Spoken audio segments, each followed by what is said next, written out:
Okay, so we're going to be talking about how to make a flower essence. We'll make a flower essence today. Before we do that, let's look at the Bach flower remedy chart. I just Googled Bach flower remedy or Bach flower essence chart.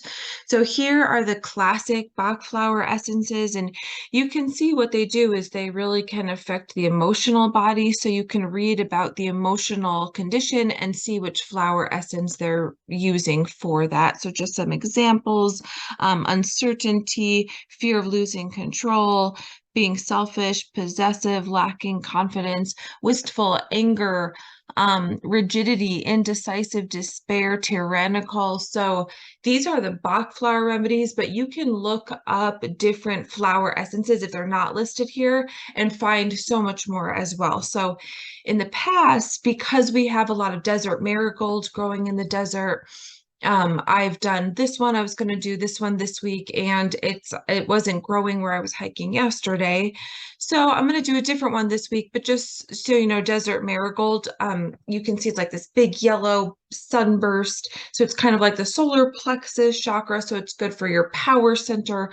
So it's when we think that everyone else has power over us, desert marigold helps us recognize how we actually give power to them for taking responsibility and transforming victim consciousness. So, wow, these are really high level things if they are indeed working.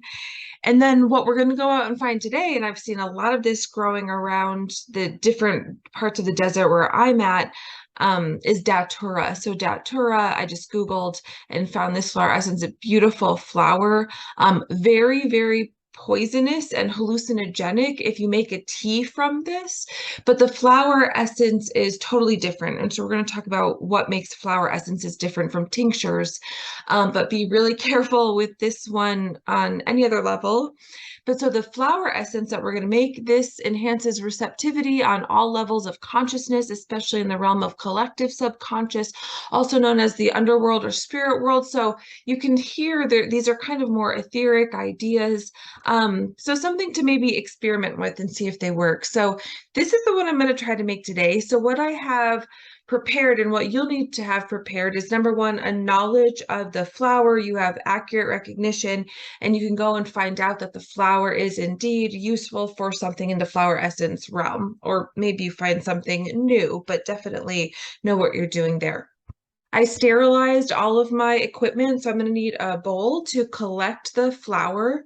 I'm going to need a sterile jar that's got just a little bit of grain alcohol in there right now, just sterilizing it. I already made a label for this, so I'm going to put my little label on, labeling everything always. And so I just called this, I always say the date, always date it, Datura Mother Flower Essence. There's going to be this whole thing will be the mother, and then the actual usable form of this we can dilute further, and I'll talk more about that. And so when I'm going out to the field, I'm taking my bowl, I'm taking my spring water. This is 8 ounces of spring water. This can be anything. I probably will maybe make two of these. This is going to get preserved with brandy. So you want to be thinking about leaving some room in your final container for brandy. And I just use kind of a cheap E&J brandy, any kind of brandy will work. And we'll go out into the field and I'll talk a little bit more out there and what the next steps are. So we're down near Dead Horse Ranch off the Verde River, and I always wanted to film this area. This approach to this area is so pretty. So we're not far from where we found creosote and also the horsetail. We're going to be getting close to where we found horsetail.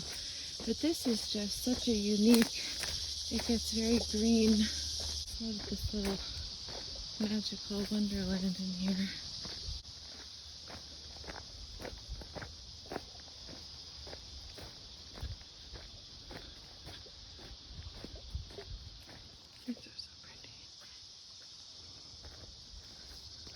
So let's find some Datura flower.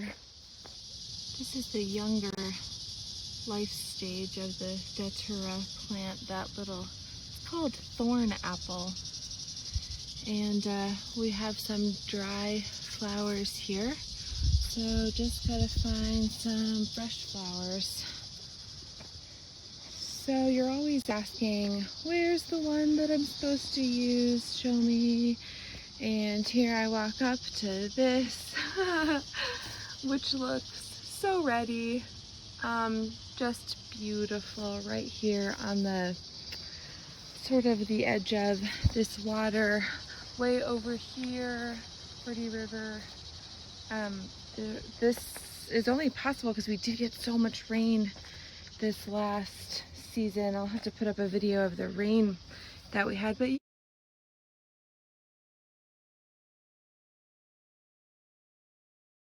yeah, this is here, and I'm going to clip him off into a small shallow bowl of spring water.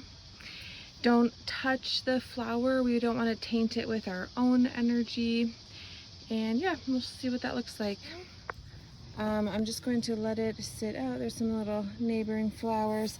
I also saw this pretty piece of quartz down here. That was a good omen that we're collecting this beautiful white flower.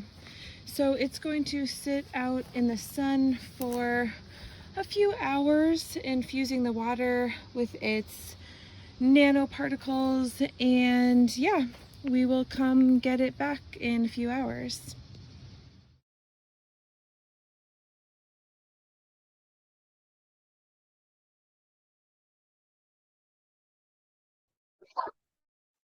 Okay, so to finish up our flower essence making, so I have my bottle prepped. My flower I can now take out, and you can actually discard this. Although, you know, that may be somewhere pretty for that. Okay, so this is my mother flower essence tincture. I'm just going to be pouring this into my brown bottle. So I'll just show, it's about halfway. So that's perfect. I'm going to take the brandy as a preservative. And this is perfect because it's 1-to-1, the mother tincture and brandy. So now this could potentially make so many thousands of flower essences, because if you watch how much it gets diluted, super, super dilute. So I would start with a bottle about this size. This I think is a half ounce or quarter ounce dropper bottle. I'm going to use glycerin, edible vegetable glycerin, as my delivery method. So I'm sort of making a glycerite. You can also use brandy and fill that up. Remember, as always, date everything, label everything. And I'm just going to take 4 drops of my mother essence. 1, 2, 3, 4. Okay. And then shake. Date it, label it, and you could potentially make many, many of these. Like I said, you can also use brandy as your delivery device. I may even add a little bit of brandy in here just to thin it out. So that is making a flower essence. Glycerite is in what we ended up making here, different than a tincture, right? Tinctures are letting herbs macerate, straining off the plant material and using the liquid after about 4 to 6 weeks of maceration. And so, yeah, quite different. Remember, if you go out looking for Datura, this one is poisonous, but there's lots of flowers out there to experiment with. So just kind of a fun thing. Okay. Good luck. Have fun.